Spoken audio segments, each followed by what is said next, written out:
But अभी के लिए आगे बढ़ते हैं, शिफ्टेड हाइपरबोला के ऊपर आते हैं। शिफ्टेड मतलब बेसिकली जिसका सेंटर ओरिजिन नहीं है।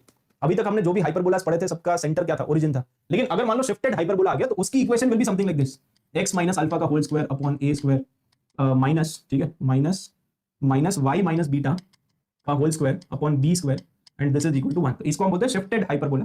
इसका सेंटर क्या होगा, what will be the centre of this hyperbola, centre of this hyperbola will be alpha comma beta, ठीक है। इसका सेंटर क्या है, अल्फा कॉमा बीटा है। तो अगर नॉर्मल हाइपरबोला आप लेते हो तो उसमें अल्फा और बीटा का वैल्यू 0 0 होता है ना, तभी तो आता है x square upon A square.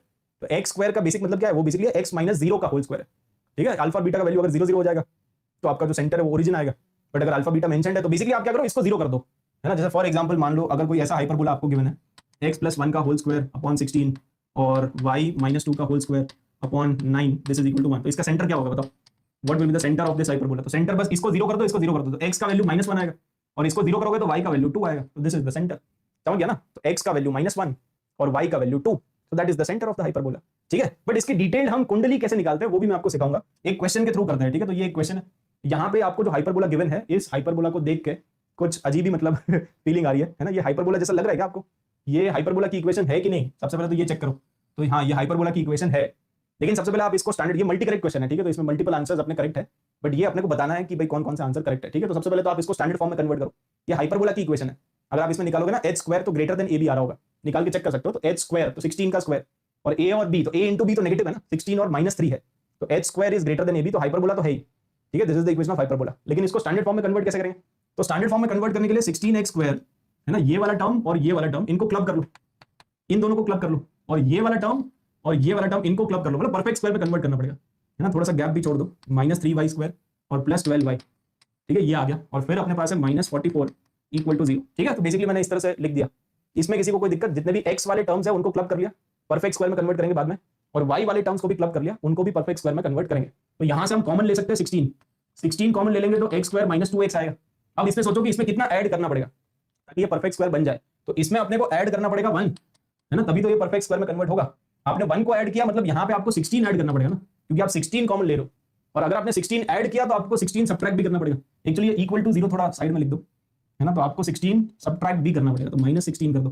तो ये समझ में आ गया, +16 -16 16 कॉमन, और यहां से आप कॉमन क्या निकालोगे, यहां से हम कॉमन निकालेंगे -3, तो -3 कॉमन है तो y स्क्वायर -4y, तो इसमें कितना ऐड करना पड़ेगा, तो इसमें आपको ऐड करना पड़ेगा 4, तभी परफेक्ट स्क्वायर में कन्वर्ट होगा।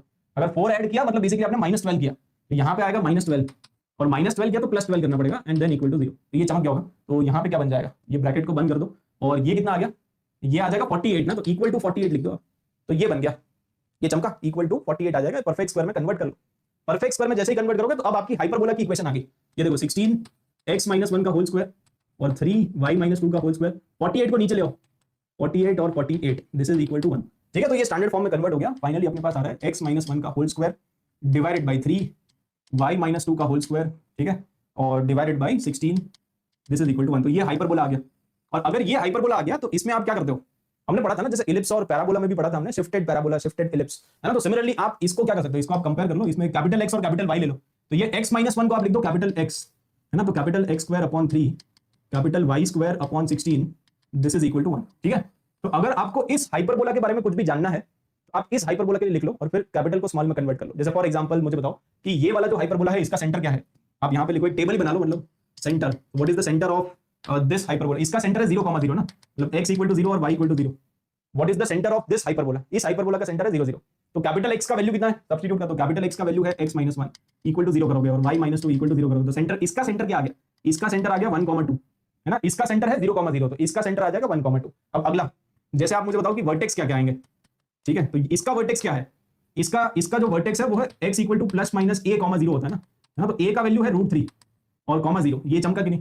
What is the vertex of hyperbola, hyperbola का वर्टेक्स, ये हाइपरबोला है, कॉन्जुगेट हाइपरबोला नहीं है, नॉर्मल है मतलब, ठीक है। तो x इक्वल टू +-a,0, तो +-a और ,0, तो यहाँ पे कैपिटल को स्मॉल में कन्वर्ट कर लो, तो यहाँ पे आ जाएगा x - 1 का वैल्यू आ गया +-√3 और y - 2 का वैल्यू है 0, ठीक है। तो बेसिकली स्मॉल x का वैल्यू आ गया 1 +-√3 और y का वैल्यू आ गया 2, तो ये वर्टेक्स आ गया ना। मतलब बेसिकली ये वाला जो हाइपरबोला है उसका एक वर्टेक्स होगा 1 +√3, 2 और दूसरा वर्टेक्स होगा 1 - √3, 2, ये दोनों वर्टेक्स आ गए। सिमिलरली आप फोकाई, डायरेक्ट्रिक्स, जैसे डायरेक्ट्रिक्स बताओ चलो, है ना, what is the equation of directrix, सारी चीजें आप निकाल सकते हो। तो इसकी डायरेक्ट्रिक्स क्या है, इसकी डायरेक्ट्रिक्स क्या है, यहाँ पे डायरेक्ट्रिक्स की इक्वेशन होती है x इक्वल टू +-a/e, तो a का वैल्यू है √3 और एसेंट्रिसिटी आपको निकालना पड़ेगा, तो एसेंट्रिसिटी फटाफट से निकाल लो, b² equal to A square into E square minus 1। ठीक है, तो यहां से एसेंट्रिसिटी आएगी और वो कितनी आएगी, it will be something like this, root of 19/3 आ रही है। ठीक है, so this is the eccentricity. और अगर ये एसेंट्रिसिटी आ गई तो आप इस पर डिवाइड कर दो, तो रूट ऑफ 19 और √3 ऊपर आ जाएगा, तो basically capital x equal two plus minus 3 upon √19, यही आ रहा है ना, है ना। एक बार कैलकुलेशन चेक कर लेना, बट बाकी यही आ रहा है। तो अगर ये डायरेक्ट्रिक्स है तो यहाँ पे डायरेक्ट्रिक्स क्या आ जाएगी, तो यहाँ पे कैपिटल एक्स का वैल्यू है x minus 1 equal two plus minus 3 upon √19। तो बेसिकली एक डायरेक्ट्रिक्स है 1 प्लस 3 अपॉन √19, ये एक डायरेक्ट्रिक्स की इक्वेशन है, और दूसरी जो डायरेक्ट्रिक्स की इक्वेशन है वो 1 माइनस 3 अपॉन √19 है। समझ गया ना, तो ये दोनों डायरेक्ट्रिक्स भी आ गए। तो इस तरह से आप सारी चीजें निकाल सकते हो, you can find out everything. ठीक है, अच्छा अब ऑप्शंस को चेक कर लो। तो पहले ये वाला ऑप्शन तो सही है ना, सेंटर इज 1,2 दिख रहा है। एसेंट्रिसिटी गलत है, क्योंकि एसेंट्रिसिटी हमारा आ रहा है, ये आ रहा है ना root of 19, eccentricity will be same, इसका जो एसेंट्रिसिटी है वही इसका एसेंट्रिसिटी भी है ना। वो ज्योमेट्रिकल प्रॉपर्टी है, वो कोऑर्डिनेट्स नहीं है, जहां पे कोऑर्डिनेट्स है वहां पे डिफरेंस आता है, बाकी सारी length of latus rectum will be same. अगर आप मान लो ना ऐसा, जैसे इलिप्स के केस में भी हमने देखा था कि अगर एक इलिप्स यहाँ पे है तो लेंथ ऑफ लेटेस्ट रेक्टम तो सेम ही रहेगा ना।